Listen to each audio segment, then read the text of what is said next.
You sleep all night and still wake up like you pulled an all-nighter. Not the cute kind of tired, the heavy kind. The kind where coffee doesn't fix it. Coffee just puts a mask on it. And you start quietly blaming yourself. I'm getting older. I'm stressed. I'm out of shape. I need more discipline.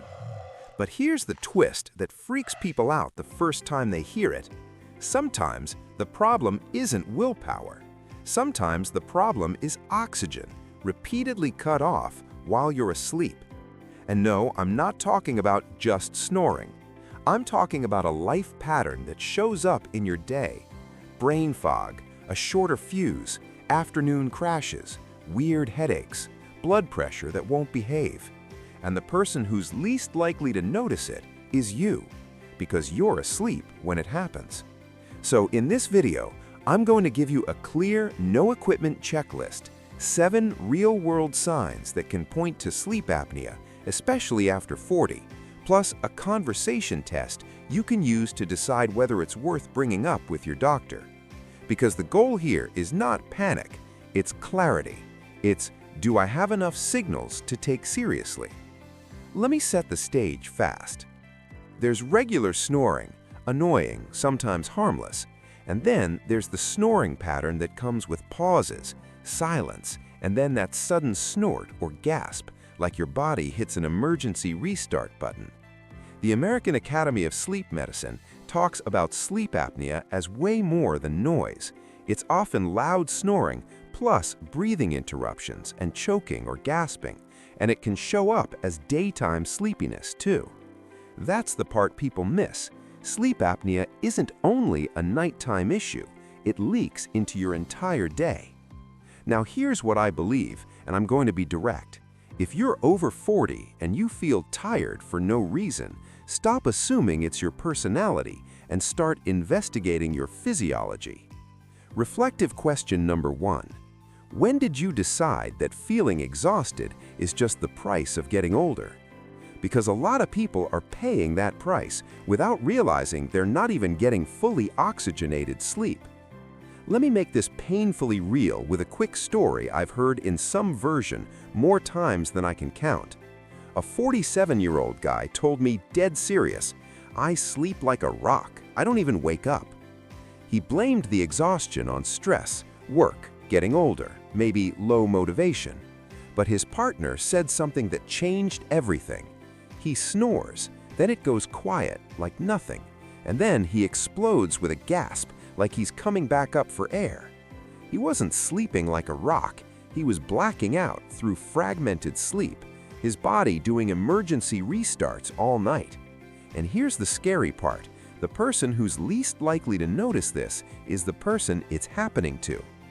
Okay, before we hit the 7 signs, I want to give you one mental image that makes all of this click. Imagine your sleep as a deep-sea dive. You go down, you're supposed to stay down, and your brain is supposed to get that long, calm restoration. But if your airway collapses, your body gets pushed back towards the surface again and again, just enough to breathe.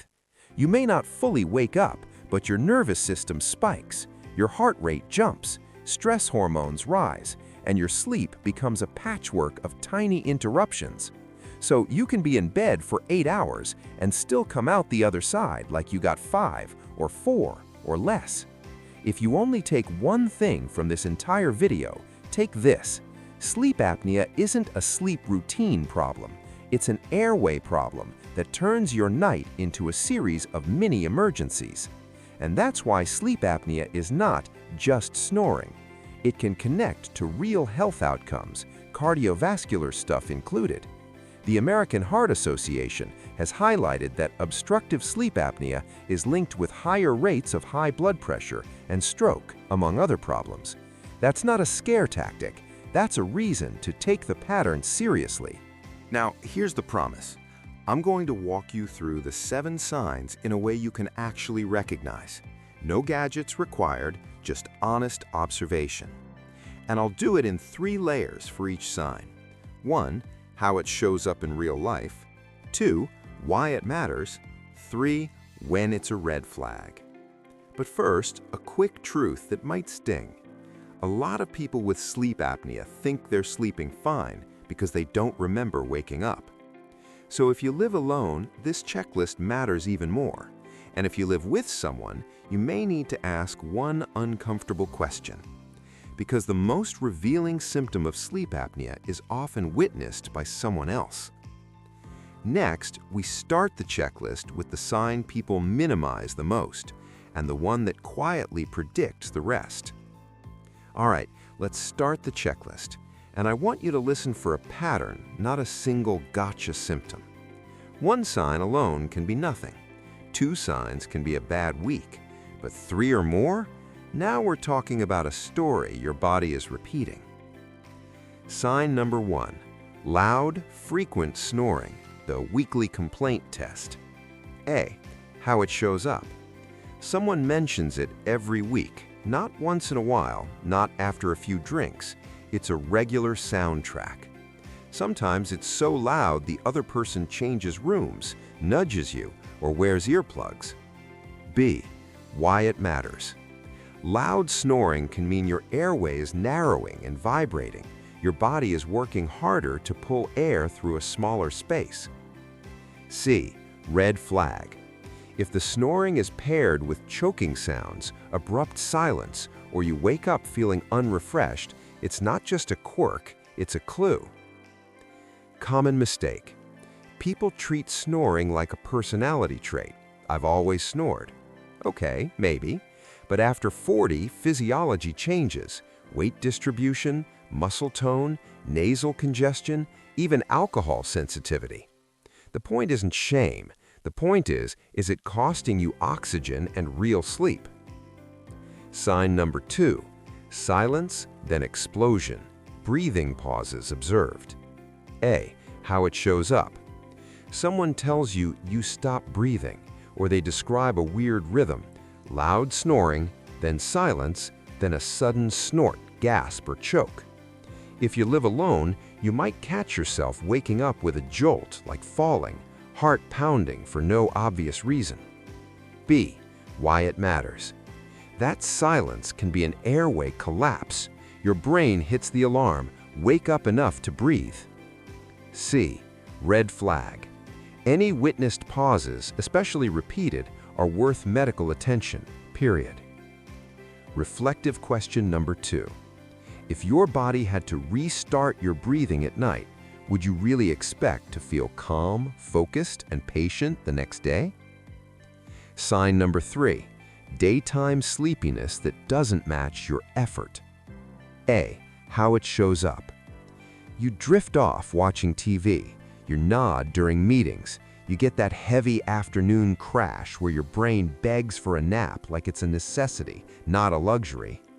The scariest version, you get drowsy driving, windows down, music up, fighting your own eyelids. B, why it matters. This isn't just being busy. Fragmented sleep steals deep stages. Your brain never fully repairs. Your nervous system stays on edge. C, red flag. If you've ever had to use tricks to stay awake while driving, that's not normal tired, that's safety issue. Common mistake. People blame motivation. I'm lazy. No, if your sleep is being interrupted dozens of times, your daytime alertness gets taxed like a credit card with brutal interest. Sign number 4, waking with dry mouth or sore throat, the mouth-breathing clue. A, how it shows up. You wake up thirsty, tongue stuck, throat scratchy, like you slept with a fan in your face. You might keep water by the bed because you need it at 3 a.m. B, why it matters. Mouth breathing can be a sign you're not moving air well through your nose, or your body is defaulting to any route it can get. C, red flag. Mouth breathing plus loud snoring plus daytime sleepiness is a classic trio that shouldn't be ignored. Now, quick conversation test, because this is where people get unstuck. If you have a partner, ask them these 3 exact questions. 1. Do I snore most nights? 2. Do you ever notice silence, like I stop breathing? 3. Do you ever hear me gasp, choke, or snort myself awake? If the answer is yes to number 2 or 3, don't debate it. Don't argue. Don't minimize it. That's data. Quick detour, because these myths keep people stuck for years. Myth number 1. Only overweight people get sleep apnea. Extra weight can increase risk, yes, but airway anatomy, age-related muscle tone changes, congestion, and alcohol sensitivity can matter too. Myth number 2. If I don't snore, I can't have it. Snoring is common, but it's not required for every person. The pattern is the key. Myth number 3. If I don't remember waking up, I slept fine. Microarousals can happen dozens of an hour without forming memory. Your brain can be interrupted all night and you still think you slept through. And if you live alone, the version of the test is, do you ever wake up abruptly, heart pounding? Do you ever wake up drenched in sweat for no reason? Do you wake up with dry mouth and still feel wiped out? Because here's the uncomfortable truth. Sleep apnea often hides behind normal life. You still go to work, you still function, you just do it at 70%, and you think that's your new normal. Quick checkpoint. If you're counting signs, you're doing it right. So far, we have loud, frequent snoring, silence, then gasp or witnessed pauses, daytime sleepiness that doesn't match your effort, waking with dry mouth or sore throat. On screen, checkpoint, 4 of 7. And now we move into the signs people feel, the ones that quietly wreck your quality of life and then get blamed on everything except sleep. But we're not done, because the next 3 signs are the ones that convince people this is bigger than sleep. They're daytime consequences that get misdiagnosed as stress, aging, or just me. Now we get into the signs people feel, the ones that quietly wreck your quality of life and then get blamed on everything except sleep. Sign number 5, morning headaches, the not proof but pattern sign. A, how it shows up. You wake up with a dull, pressure-like headache, not a dramatic migraine every time, more like a foggy, tight helmet feeling that fades later in the morning. B, why it matters. When breathing is disrupted, your oxygen and carbon dioxide balance can shift. Your sleep can also be fragmented without you remembering. Both can contribute to that "I woke up wrong" feeling. Red flag. If the headaches are frequent and you also have loud snoring, dry mouth, or daytime sleepiness, it's not random. It's part of the pattern. Common mistake. People treat this like a hydration issue and stop there.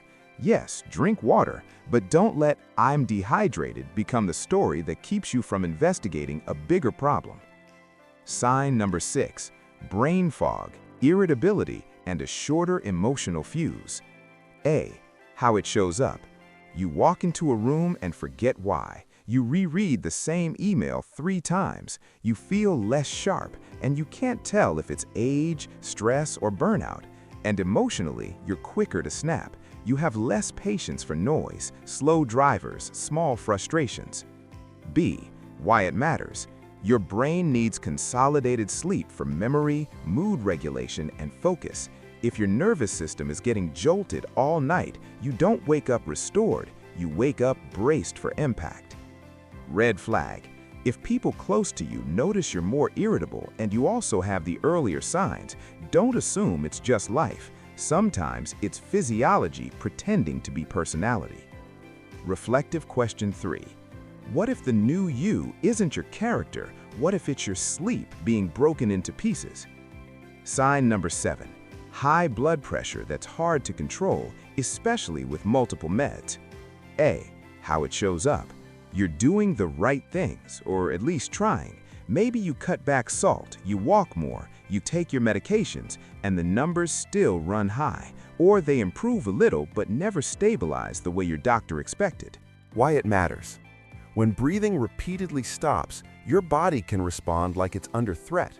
Stress hormones rise and the cardiovascular system gets nudged again and again. Over time, that repeated strain is one reason sleep apnea is associated with hypertension and other cardiovascular outcomes. Red flag. If you've got stubborn blood pressure plus multiple sleep apnea signs, that's a serious reason to bring it up clinically. Now here's the emotional middle twist I promised, the thing I wish every person over 40 understood. If you have 2 or 3 of these signs, it's not weakness. It's a physiological pattern. Your body isn't failing you. Your body is fighting for air. And that changes how you treat yourself. You don't need more guilt. You need better information and the right next step. And that's why so many people accidentally make it worse. They try to fix the symptoms of low-quality sleep with lifestyle hacks. More caffeine to push through the day, late-night workouts to get tired, supplements to knock themselves out, fasting harder, dieting harder, grinding harder. But if the engine problem is oxygen and fragmentation, some of those strategies can backfire. More caffeine can wreck sleep depth. Late-night intensity can keep your nervous system revved up. Sedating yourself can make airway collapse more likely for some people. And then you wake up even more wrecked and say, "See, nothing works." Here's the reframe. Don't chase the perfect sleep routine if your airway is the bottleneck. This is also where the health stakes get real without turning into doom. Major organizations have pointed out that obstructive sleep apnea is linked with cardiovascular issues like high blood pressure and stroke risk. That doesn't mean apnea guarantees those outcomes. It means untreated apnea can be one piece of a bigger risk puzzle, especially after 40, when blood pressure, metabolic health, and recovery become less forgiving. So if you're sitting there thinking, "Okay, I'm seeing myself in this," good. Not because it's scary, because now you have direction. And direction beats anxiety every time. Now we move into the part that actually changes your next week. What to do with this checklist without self-diagnosing, without spiraling, and without wasting money on random fixes. So what do you do with this starting today without diagnosing yourself on the internet? Here's a simple rule that keeps it calm and practical. If you marked 3 or more signs, treat it as worth evaluating, not "I definitely have sleep apnea." This is not a diagnostic rule. It's a practical filter to decide, do I have enough of a pattern to bring to a clinician? And if you marked breathing pauses observed or gasping or choking, put that in the category of don't sit on this, bring it up. Now, I want to be very clear and responsible here. I am not a doctor, and this video is not medical advice. I'm not diagnosing you. If you think you may have sleep apnea or any medical condition, talk with a qualified healthcare professional who can evaluate your symptoms and decide what testing or treatment is appropriate for you. Okay, here's the most useful part, the conversation script. Because a lot of people go to an appointment and say, "I'm tired," and they get told, "Welcome to adulthood." You're not going in with vibes, you're going in with data. Use this wording. Over the past 6 months, I've noticed a pattern. I wake up unrefreshed and I have daytime sleepiness. I also have snoring, dry mouth, morning headaches, brain fog, or irritability. If relevant, my partner has observed breathing pauses or gasping. I would like to discuss evaluation for obstructive sleep apnea. Then ask this direct question. What are the options for testing in my situation? An overnight sleep study or a home sleep apnea test? That's it. Clear, adult, specific. And here's a key nuance that actually reduces anxiety. The U.S. Preventive Services Task Force has said there isn't enough evidence to recommend screening everyone who has no symptoms. That doesn't mean apnea isn't serious. It means the key is symptoms and risk factors, your pattern, not random testing for every person who feels fine. So if you have symptoms, this is not screening for no reason. This is targeted evaluation based on a real-life checklist. And just so you have context, after 40, there are a few things that can make this pattern more likely. Weight shifting to the neck and trunk, reduced muscle tone in the airway, chronic nasal congestion or allergies, alcohol hitting harder at night, and for many women, hormonal changes that can alter sleep and breathing stability. None of that diagnoses anything, it just explains why this suddenly showed up is so common in your 40s and 50s. Now, while you're waiting for that conversation or test, what can you do safely? Not miracle cures, supportive steps that don't replace medical care. Safe step number 1. Protect your sleep schedule like it's medication. If you're already fragmented, inconsistent sleep timing makes it worse. Pick a consistent wake time. Boring advice, powerful outcome. Safe step number 2. Reduce the airway sabotage stack. Alcohol near bedtime, heavy late meals, and sedating sleep aids can worsen snoring and airway collapse for some people. You don't need perfection, just awareness. If your snoring is worse on certain nights, that's a clue. Safe step number 3. Side sleeping experiment. Simple, but not magic. Some people have worse airway collapse on their back. Try a week of deliberate side sleeping. If a partner notices a dramatic change, that's not a diagnosis, but it's useful information to bring to your clinician. Safe step number 4. Track 3 numbers for 7 days. Not forever, just a week. Morning energy, 1 to 10. Midday sleepiness, 1 to 10. Morning blood pressure, if you already monitor it.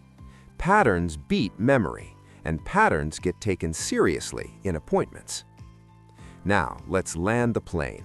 If you've been blaming yourself, your motivation, your discipline, your aging, this is your permission slip to stop. Because sleep apnea isn't a moral failure, it's a mechanical problem, and mechanical problems have solutions once you name them. Reflective question number 4.